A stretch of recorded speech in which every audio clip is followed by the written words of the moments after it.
Welcome to She is Resilient, a podcast for women on their healing journeys who are ready to start living their most authentic and empowered lives outside of survival mode. I'm your host, Tatiana, trauma and somatic therapist, as well as a holistic coach, and I'm on a mission to help more women heal their nervous systems. Each week, me and my guests are going to get real and vulnerable about the experiences that led us to becoming the empowered and resilient women we are today. You'll leave this podcast with the skills, knowledge, and inspiration to start creating the life you deserve. Because if another woman can do it, so can you.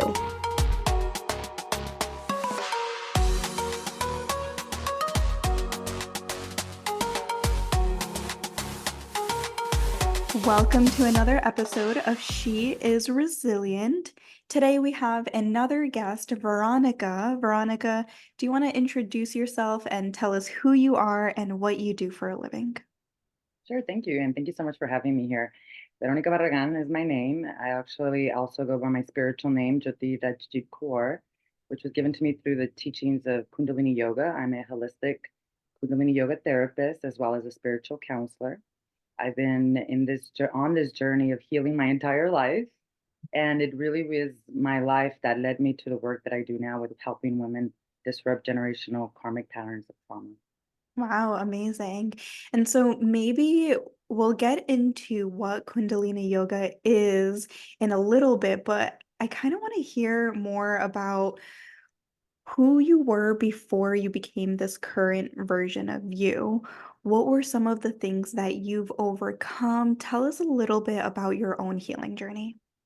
Sure, and thank you for asking that because I really think that people in general need to really understand what the healing journey looks like. Because I think a lot of the times we can really believe that it's all about love and light, and that it really is just about, coming into states of consciousness of complete bliss and peace. But really, what led me to the work that I do today was the fact that I needed to face a lot of emotions and experiences that my ancestors once at one point could not feel and heal from, that absolutely carried over, and that at one point I could no longer basically live a double life. I Mm, grew up in a traditional Mexican family. I was actually born in Mexico, but my parents started to bring me to the United States of America as a young child. I was months old. So pretty much was raised in the United States of America, but Spanish was my first language. mhm. Grew up in a Catholic home, went to the church, did everything. However, really grew up in a very chaotic home where my mother suffered with a lot of depression. She had a disconnect with the relationship she had with my grandmother because of the fact that we had a lot of trauma in our family. My grandfather was murdered when my grandmother was only in her mid 30s, leaving her alone in Mexico with 8 children at the Yeah. very young age of in her 30s. My Yeah. mother was only 4 years old, so you can only imagine the upbringing that she went through. Yeah. Grandma going through her own depression, couldn't nurture her and be there for her. Mom showed her love to me in the way that she worried a lot about me, was very, very strict, wasn't allowed to really hang out outside in the nighttime or late or things of that nature, but really never received the nurturing that I needed. My Mm, father came in the picture in a big way because although he was a very high functioning alcoholic, he carried a lot of that divine feminine energy within him. So mhm. he was somebody who kind of did a lot of the things that mom couldn't do for me because dad grew up in a more loving situation. So Mm, growing up, I actually got pregnant at 16 years old. My mhm. husband and I are high school sweethearts. So we started our life very, very young. At 17, we got married. We had our first child. We were homeowners in California at that very, very young age. We borrowed money from my parents. But through all of that, I had myself had not done any healing work in our culture. Therapy, healing is just not something you talk about. In fact, you're almost made feel ashamed and guilty to even point to the fact that perhaps your upbringing, which was chaotic, could be Yeah. the cause of why I suffered as an adult. Yeah. So as an adult, I as a child I always thought I was going to be a therapist, but the Western approach to healing never resonated.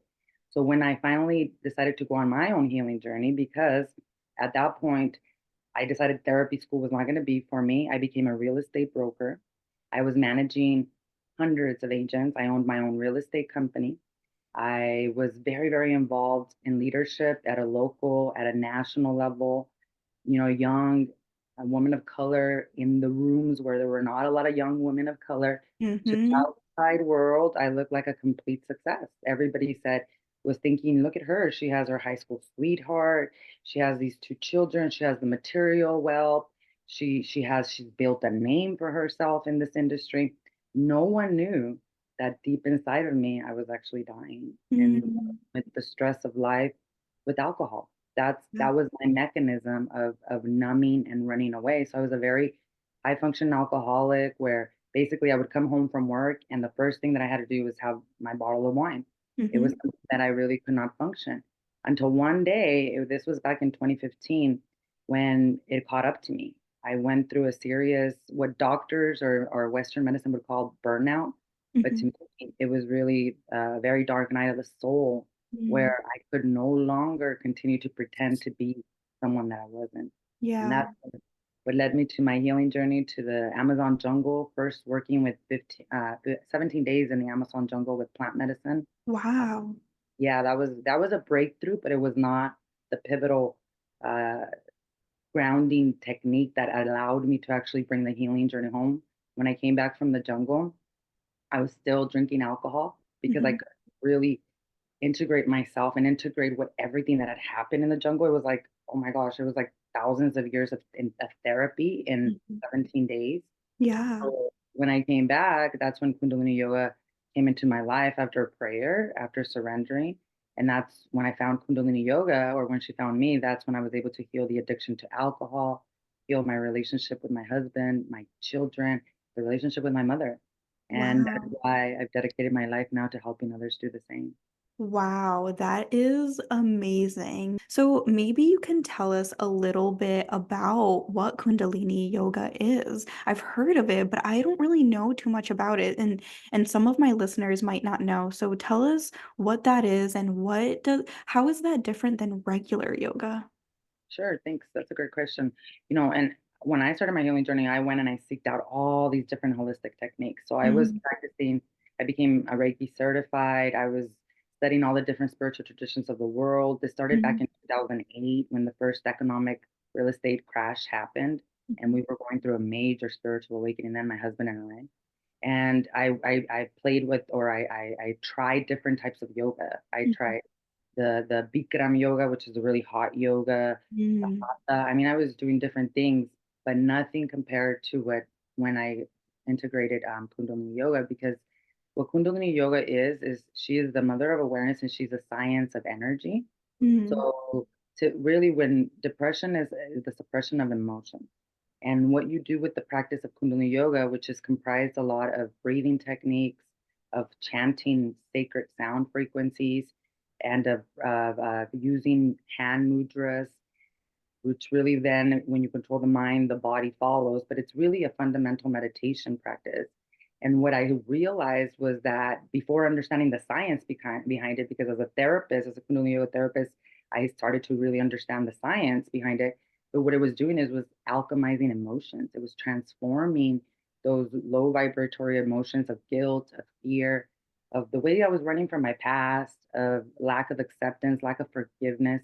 And what it was doing is it was regulating my nervous system from constantly being in this fight and flight situation to actually learning how to train it to relax, to train it to stop the addiction to cortisol and adrenaline, which is what I was addicted to. My body was addicted to it. So mhm, fundamentally, I was already studying a lot of spiritual practices, like A Course in Miracles. I've been a student since 2008. That allowed me to understand the why, the generational trauma, but Kundalini Yoga is what allowed me to bring the somatic healing, because the mm, body keeps score. The body keeps score of trauma, of experiences, and the brain becomes very, very damaged, even if it's just emotional trauma. Not just emotional trauma is just as bad as physical trauma. So absolutely.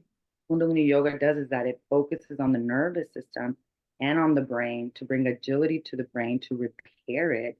I understood how the hippocampus, which is affected by emotional trauma, was becoming repaired, my amygdala, all these places that put me in this fight and flight. So basically, the science of energy allowed me to bring the healing somatically. It allowed me to bring the cohesiveness and the connection back in between the nervous system and brain. So it's a very scientific technique to basically allow you to heal yourself with your own Kundalini, which is white tantric energy that lives coiled at the base of the spine. Wow, that is fascinating. So cool. So I'm curious to know what told you that you were healing? Once you started Kundalini Yoga, what were the shifts that you noted inside and internally, physically, emotionally, but also behaviorally? What were the signs that told you you were healing? Such a good question too. I realized that I was healing very quickly with Kundalini Yoga, which is why I devoted myself to become a teacher almost immediately Mhm. because I was able to let go of my addiction to alcohol within probably 3 weeks. And Mhm. I had searched high and low. I traveled the world. I went to Thailand, to Peru, to Costa Rica, to the islands. So much. And it was with this practice that within 3 weeks, I had completely let go of alcohol, no cravings at all. Why? Because my nervous system was more regulated. My Mhm. brain was able to process the information. And really, a lot of these blockages energetically that were appearing in my body were being released. And so Mhm. I felt comfortable in my skin. I felt comfortable being authentically me. I mean, when I left the industry of real estate, people were shocked because Mhm. they were like, you are at the top of your game. You've been doing this for 15 years. You're literally going to just let it all go and go do this Kundalini yoga thing. And I was like, yeah, that's what I'm doing. And it was because of the fact that my whole life was healing. My relationship Mhm. with my husband, I was able to really process a lot of forgiveness after, being married for 26 years. My mother, the shift in perception of how I saw her. Why? Because my nervous system was more regulated because the Mhm. brain was able to consume more information. So it was Yeah. a lot happening at the same time. It was almost like it was all coming together just by Yeah. Yeah, 1000%. And I love how you're really talking about how this really comes back to the nervous system, right? Because one thing that I really like to tell people is that healing and regulating your nervous system is the foundation to living your most fulfilling life, right? And you were talking about how once you started to heal your nervous system, you were able to show up more authentically and you were able to heal your relationships with your husband and with other people in your life. And I think that that's something that I wished more people really understood, that if we can really get to the root of the problem of healing the nervous system, everything else follows. Yeah, I couldn't agree more. I really do believe that the future of healing will be based on the nervous system regulation because Mhm. emotions are energy and motion, and at the root of all physical disease is an emotion. And Mhm. now we're all awakening and realizing how much our childhoods, how much, even through the science of epigenetics, Mhm. we know that we're not slaves or victims to our genes, but we do inherit genes that become predisposed to addiction, to depression, to anxiety from generations, but they only turn on based on your environment. So if you Mhm. are maintaining the stress levels in your life through holistic practices like meditation, those genes are not going to turn on. That Mhm. is why, not all of us in our family are addicts. Not all of us in our family have the same level of trauma, even though we grew up in the same family. We can control the genes based on our environment. And a big part of that is regulating the nervous system. That's Yes. whether you've been through trauma or not, right? Yeah. Oh my gosh. 1000%. You are preaching everything that I am constantly saying. I love this so much. And I think that a lot of the time, when we know that something is genetic, I think sometimes some people can be like, okay, well, when we don't understand how the nervous system works, they might say, well, this is genetic. I can't change this. There's nothing that I can do about this. But I love how you're talking about how, you know, yes, something can be genetic, but it can be turned on and off based on your daily habits and based on your lifestyle, right? That's it. I really do. I understood through my journey that healing is a lifestyle. It Yeah, really is. Because absolutely. I am still on my daily practice as I wake up at 3:45 in the morning. We have virtual sadhana for the Wow. community, which is meditation practice. I was never a morning person, never. In real estate, we used to get to the office at 10 o'clock in the morning. So I would take my time. Never did I think I'd be waking up at 3:30 or 3:40. I've Wow. been doing that now for 3.5 years. I wouldn't see my life in any other way because that's my sacred time of processing and dealing with the nervous system. Yeah. Now that I've done my healing, I have other stress. Stress is not bad, but I Yeah. have stress where I'm growing, my business is growing. Mhm. I'm making big decisions, like we're building a house in another country, we're moving to another country. Like this is Wow. things that I've always desired. So there's gonna be stress because I'm Oh my growing, but I have my techniques to deal with that every single day so that I don't resort back to the ways that I used to cope with the stress. And that's what people do. It's not, people have this really horrible stereotype of success where you have the money, but now you're addicted to all these drugs and your family doesn't talk to you. It's the nervous system. If you dealt with the nervous system regulation, you wouldn't resort to those things because of the fact that your life is growing or your business is growing and things of that nature. Oh my gosh, yes, mic drop. Like I just want to do like a whole bunch of snaps. This is everything that I've been preaching, and I think having the listeners hear it from another person, I think is even more powerful, right? Because I can preach about this all I want, but I think sometimes it takes multiple people to kind of say those same things. And I was actually just talking about this yesterday on my Instagram stories on like anything you want to accomplish, you can accomplish, but it starts with your nervous system, right? Like a lot of the reason why we can't take action on those dreams and goals is because of the state of our nervous system. But if we can really heal those wounds and rewire the nervous system, the world is your oyster. You can accomplish anything you want. And I feel like you're a true example of that. You're a true inspiration. Can I ask what country you're moving to? Oh yes, so we're gonna be living a lot of the time in Costa Rica. Wow, that is amazing. This is Yeah, so cool.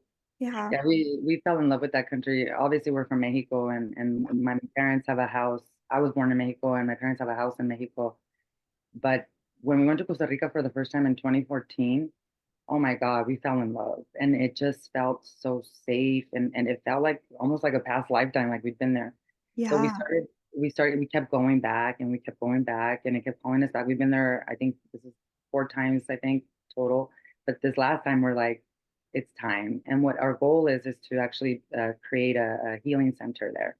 We're Ooh, working on something like that here also in Preston, Colorado, which is a really mystical, small little town. But because this opportunity came up in Costa Rica for us to do it now, yeah. that's what we're working towards this year. But the intention is to create this healing center so people can come experience plant medicine, and we're not facilitators of plant medicines, but we have great connections with shamans, people that are rooted in these teachings since they were born. And Hmm. uh, the integration part being Kundalini Yoga. My husband he owns a construction company with my 2 sons, but he's also a certified hypnotherapist.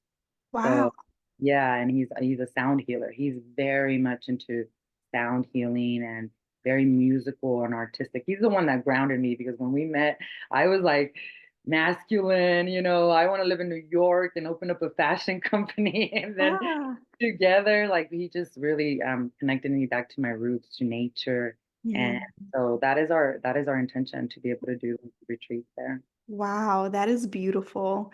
The work that you're doing is going to be so, I mean, it's already so powerful, but it's going to be even more powerful. So maybe you can tell us a little bit about some of your daily practices. What are the things that you do on a daily basis to continue to support your nervous system? Such a good question. And I will say that Kundalini Yoga is created for the householder. So it was created for kings, queens, entrepreneurs, people that had businesses, people that were out in the world. It wasn't created for like a savic, someone who sits in a cave and meditates all their life and things of that nature. So I preface that because my practice is very maybe even outstretched for someone who's beginning. But like I said, I didn't start this way.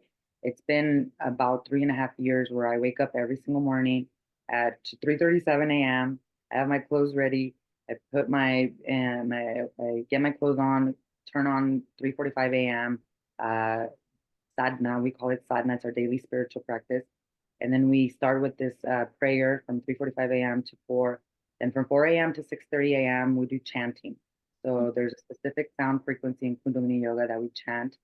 I chant for 2.5 hours. Some days I will say that I knock out, I leave my body. There are like weekends when I'm out, I'm very tired the next day, but I still wake up that morning. I Mhm. still show up for that time. There are some really strong days where I'm completely there, present, fully the 2.5 hours. And then at 6:30 a.m., we close out, and that's my morning practice. But I usually always do have at least once a week, I take a Kundalini yoga class virtually from someone else, or I also teach Kundalini yoga during the week. So a big part of that is still part of me. And everybody in my household is like that. My husband has his daily sadhana practice. My two sons have their daily meditation sadhana practice. And it really has changed their lives completely. Wow. Yeah, that sounds amazing. And so I know that you've been doing this for a really long time now. You've been on this healing journey. So, what would you suggest someone who is just starting out their healing journey? Where do you suggest that they start? I would say everything is healable, number one. It doesn't matter what you've been through. What's important for you to understand is that the healing journey is not all love and light.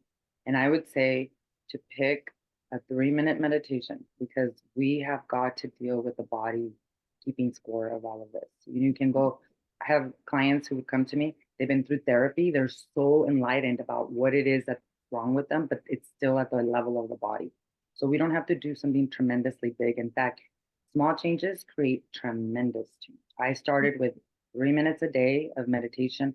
I know that meditation, it is your entire life. Your entire life is meditation. But what I mean is, you actually set up a time to sit with yourself, to sit with your emotions.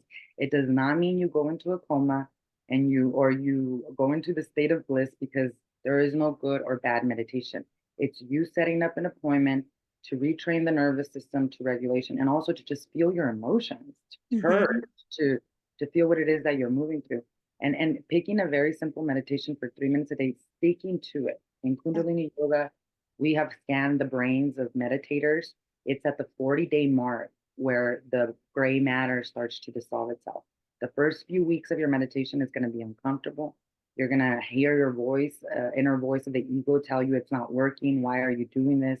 All your limiting beliefs, maybe even religious beliefs, all these different things are going to tell you it doesn't work for me, so I'm going to stop. What's Yeah. key is for you to stay committed to at least 40 days so that you can start to really feel the essence of the regulation of the nervous system. Wow, that's so important. I never knew that 40 days. That's really important to keep in mind. And what do you suggest people do to stay consistent? Because when we think about 40 days, that's a little over a month, and that's really hard for a lot of people. So, what is one tip, or maybe you have a couple of tips that help people stay consistent with those daily habits or even with their meditation practice? So we do have in our community we have accountability buddies, and we also Oh, have daily check-ins. So I we love have a that. worksheet Hmm. where they actually check off and they share. And this is not to babysit you. This Yeah, is help you, right? yeah. Stay accountable. We also again pair them with someone who is at maybe a little bit more advanced level to help support them while they're moving through. And of course, having a mentor or coach will always assist you with that. But even in our free community, I have a free Facebook community. They pair themselves up there and they hold each other accountable just by DM and Facebook. And it sounds strange, but really it's more difficult for you to stay committed to a meditation practice than even going to the gym. And we Hmm. know how hard it is to stay committed to going to the gym. Uh-huh. So accountability, having accountability buddy is huge. It's tremendous. The other thing that I do for myself when I was struggling was I would check in online, so on my stories. So if I was on this 1,000-day journey of chanting the same mantra. So one way, probably because I'm a Capricorn and I'm really, really about, holding myself accountable. The way I would do it is I would share it in my stories. Day 1, day 2, day 3. And knowing that if I didn't share my stories, I was gonna let myself down really. But that was one way that I also held myself accountable to just sticking to the meditation. Totally. I love that. So, okay, so either sharing it on social media so that you can have that accountability from others, or having an accountability buddy where you guys kind of stick together and kind of hold each other accountable. Correct. Thanks. Okay, cool. I love that. Amazing, Veronica. Thank you so much for sharing all of this amazing wisdom. Your story is truly inspiring. And I know that we didn't get into all of the details of your story, but just listening to what you shared has been truly inspiring. And I appreciate you for being here. Thank you. It was such an honor to be part of the podcast, and please continue doing the work that you're doing for and for the world. Thank you so much for joining me today. If you absolutely loved this episode, I would so appreciate it if you subscribed and left a review on Apple Podcast, or take a screenshot and share this episode on social media. Don't forget to tag me at tatiana.holistic.coach. The more nervous systems we reach, the more generational cycles we break, and the more we contribute to a kinder and safer world. And if you're looking for somatic healing services, send me a DM and I'd love to chat on how I can support you. I'll see you in the next episode.